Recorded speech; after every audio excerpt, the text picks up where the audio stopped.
दोस्तों इस वीडियो में हम लोग गुणनखंड ज्ञात करना सीखेंगे। तो यहाँ पे मैंने 4 सवाल लिए हैं और मैं आपको पहले ही बता दूं ये चारों गुणनखंड वाले जो सवाल हैं ये चारों एक दूसरे से बिल्कुल अलग हैं। ठीक है, यानी गुणनखंड वाले जितने भी सवाल होते हैं वो इन्हीं में से किसी एक प्रकार के होते हैं।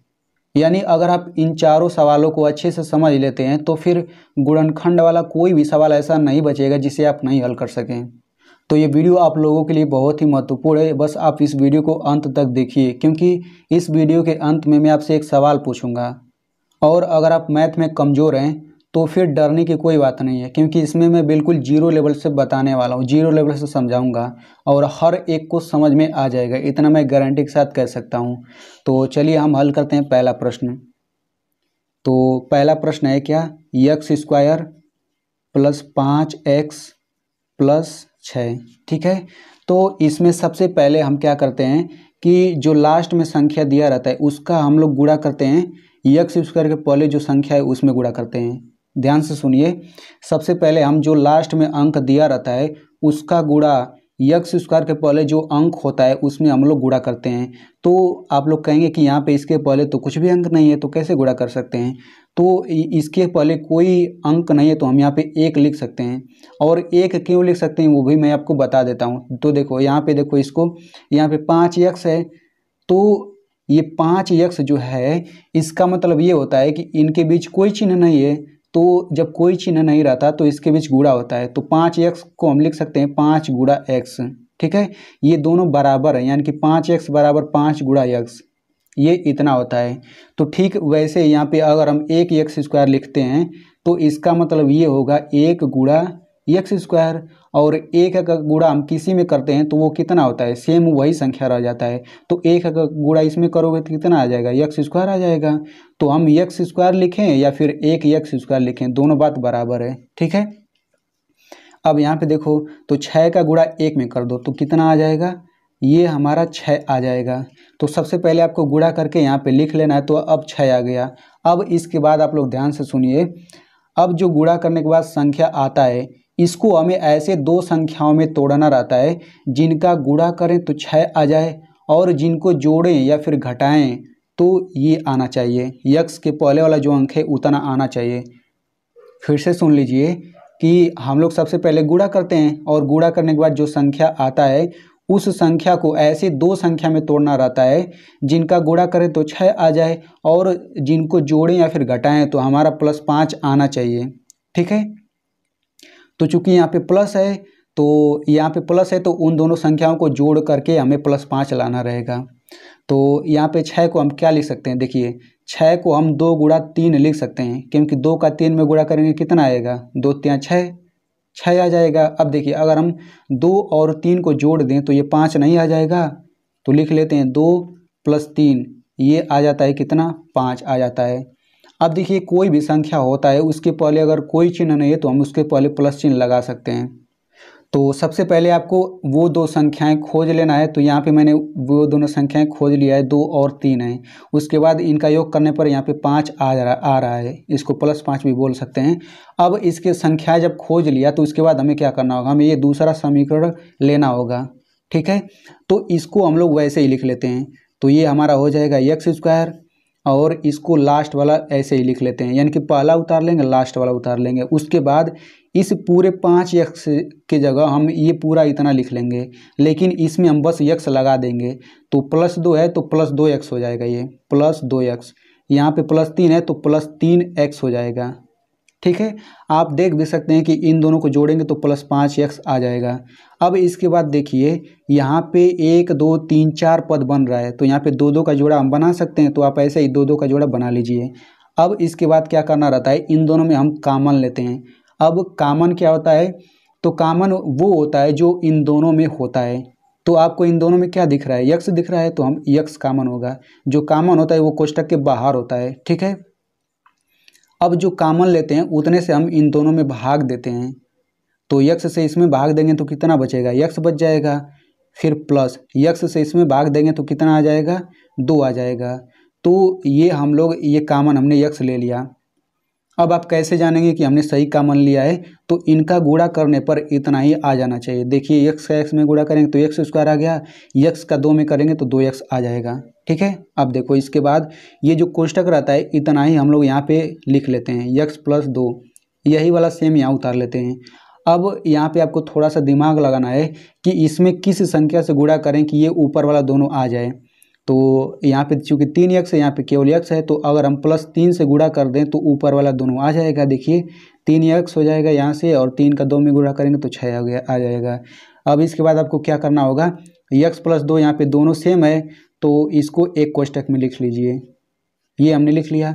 अब x बचा और 3 बचा, तो x + 3 दूसरे कोष्टक में, यही हो जाएगा इसका आंसर। अभी जब आगे हल करेंगे तो और अच्छे से समझ आएगा। तो देखिए इस वीडियो को आप लोग छोड़ के मत जाइएगा, क्योंकि ऐसा वीडियो आपको पूरे यूट्यूब पे नहीं मिलेगा। इतने सरल तरीके से कोई भी नहीं समझाया हुआ है, मैंने कई वीडियो देखा है। ठीक है, तो चलो अब हम दूसरा सवाल हल करते हैं। तो दूसरा प्रश्न क्या है, दूसरा प्रश्न लिख लेते हैं यहाँ पे। ये है 2x² + 5x - 3। ठीक है, तो इसमें भी हमें वही करना है। सबसे पहले हम 3 का गुणा करेंगे किसमें, 2 में, तो 3 का करेंगे 2 में कितना आ जाएगा, ये हमारा आ जाएगा 6। ठीक है, यहाँ पे चिन्ह हम नहीं लेते हैं, डायरेक्ट वैसे ही गुणा कर देते हैं, तो 3 दूना 6 आ गया। अब 6 को ऐसी दो संख्याओं में तोड़ो जिनका गुणा करने पर 6 आ जाए और जिनको घटाएं तो +5 आ जाए। यहाँ पे माइनस है ना, तो उनको घटाने पर 6 आना चाहिए। जैसे यहाँ पे प्लस है तो उनको जोड़ने पर यहाँ पे आया है, उनको जोड़ने पर आया है 5, ये बीच वाला। यहाँ पे माइनस है तो घटाने पर +5 आना चाहिए। ठीक है, तो अब यहाँ पे देखिए 6 को हम लिख सकते हैं 2 × 3, 2 का 3 में गुणा करेंगे तो 6 आ जाएगा।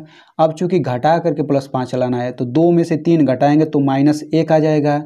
हमें +5 चाहिए तो संतुष्ट नहीं हो रहा है, 3 में से 2 घटाएंगे तो +1 आएगा, और हमें +5 चाहिए। तो अब दूसरा देखेंगे उपाय ना। तो अब हम 6 को क्या लिखेंगे, 6 को 6 × 1 लिख सकते हैं, क्योंकि 6 का 1 में गुणा करेंगे तो 6 आ ही जाएगा। अब देखो, अब अगर हम 6 में से 1 घटा दें तो +5 आ जाएगा। तो लिख लेते हैं 6 - 1 = 5। अब इसके बाद अब दोनों संख्याएं मिल गई हैं तो यहाँ पे 6 है, इसके आगे हम प्लस चिन्ह लगा सकते हैं। ठीक है, तो अब हम इसको यहाँ पे लिख लेते हैं। 2x² को ऐसे ही लिख लीजिए और यहाँ पे -3 को ऐसे ही लिख लीजिए। उसके बाद इसको ऐसे ही उतारिए, बस इनके आगे x लगा दीजिए। तो +6 है तो इसके आगे x लगा दिया, -1 है तो इसके आगे x लगा दिया। इसको केवल x भी लिख सकते हैं। ठीक है, यहाँ पे देखिए ये जो राइट में लिखा जा रहा है ये सब रफ कार्य है, और ये वाला ऐसे ही आपको परीक्षा में लिखना है अगर आपसे पूछ देता है तो। अब इसके बाद देखिए 2 का जोड़ा बना लीजिए। तो इन दोनों का जोड़ा बन गया, इन दोनों का जोड़ा बन गया। अब इन दोनों में से कॉमन क्या दिख रहा है, क्योंकि 2 से 2 भी कटता है, 2 से 6 भी कटता है, 2 हमने ले लिया। अब इन दोनों में x भी है तो x हमने कॉमन ले लिया। अब 2x से इसमें भाग देंगे तो x बचेगा, फिर प्लस इससे इस पूरे में भाग देंगे तो 3 बार में चला जाएगा। अब यहाँ पे कोष्टक आ गया तो कोष्टक वाला सेम यहाँ पे लिख लीजिए। ठीक है, अब इसमें किस संख्या से गुणा करें कि ऊपर वाला आ जाए, तो -1 से गुणा करेंगे तो ऊपर वाला आ जाएगा। ठीक है, यहाँ पे भी आप 2x से गुणा करेंगे इन दोनों में तो ये ऊपर वाला आ जाएगा। अब इसके बाद देखिए इतना लिख लेते हैं, एक कोष्टक में x + 3 हो जाएगा, दूसरे कोष्टक में हो जाएगा 2x - 1, ये हो जाएगा आंसर। आई होप आपको समझ आ रहा होगा। तो आपने 2 तरह के गुणनखंडों को सीख लिया। ठीक है, अब इसमें थोड़ा सा हम एक चीज़ और समझ लेते हैं। जैसे मान लीजिए यहाँ पे कहा गया है गुणनखंड ज्ञात करिए, तो आपने गुणनखंड ऐसे ज्ञात कर लिया, तो ये तो आपने केवल गुणनखंड ज्ञात किया है। तो गुणनखंड जब भी ज्ञात करने के लिए बोलेगा तो आप ऐसे ही हल कर देंगे तो ये आंसर आ जाएगा। और इसी सवाल को थोड़ा सा घुमा सकता है, कैसे घुमा सकता है, आपको ऐसे ही समीकरण दे देगा और इसी के बराबर 0 कर देगा और कहेगा x का मान बताइए, तो उसको कैसे निकालेंगे। देखिए, तो हम लोग इसको ऐसे ही लिखेंगे, फिर बराबर 0 कर देंगे। अब इसको हम लोग जैसे हमने गुणनखंड किया वैसे ही गुणनखंड करके इतना ला देंगे और इसके बाद क्या करेंगे, इसके बराबर हम 0 कर देंगे, यानी कि इसको ऐसे ही हल करते जाएंगे और बराबर 0 लिखते जाएंगे। तो अंत में x + 2 और x + 3 बराबर 0 आएगा कि नहीं। तो जब इतना आ जाता है तो इसके बाद x का मान कैसे निकाला जाता है मैं बताता हूँ। सबसे पहले आपको x + 2 बराबर 0 करना रहेगा, उसके बाद x + 3 बराबर 0 करना रहेगा, x + 3 बराबर 0 करना रहेगा। तो यहाँ से x बराबर कितना आ जाएगा, 2 प्लस है मतलब +2 है तो बराबर के इधर आएगा तो -2, तो एक आंसर ये हो जाएगा। और यहाँ से x बराबर -3, ये आपका दूसरा आंसर हो जाएगा। अब मान लीजिए ये दूसरे प्रश्न में आपसे इस तरह से बराबर 0 कर दिया और आपसे कह दिया कि x का मान बताइए, तो ठीक वैसे यहाँ पे बराबर 0 कर दीजिए, ये बराबर 0, इसके बराबर 0, इसके बराबर 0। तो बस यहाँ पे लास्ट में आपको करना क्या होगा कि x + 3 बराबर 0 कर देंगे और इसको 2x - 1 बराबर 0 कर देंगे। तो यहाँ से x बराबर कितना आ जाएगा, -3, तो एक आंसर ये हो गया। और यहाँ से हो जाएगा 2x बराबर 1 और x बराबर हो जाएगा 1/2। तो 2 का गुणा हुआ है ना, तो 2 जब बराबर की इधर आएगा तो भाग में हो जाएगा। तो ये आपका आंसर हो गया। आई होप आपको समझ आ रहा होगा। अब चलिए हम लोग तीसरा गुणनखंड हल करते हैं।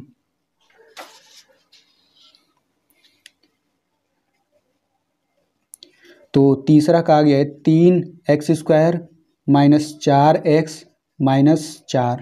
ठीक है, अब इसमें भी हमें क्या करना है, सबसे पहले लास्ट वाले का पहले वाले में गुणा कर देना है, यानी कि x² के पहले जो अंक है उसमें। तो 4 तियाँ 12।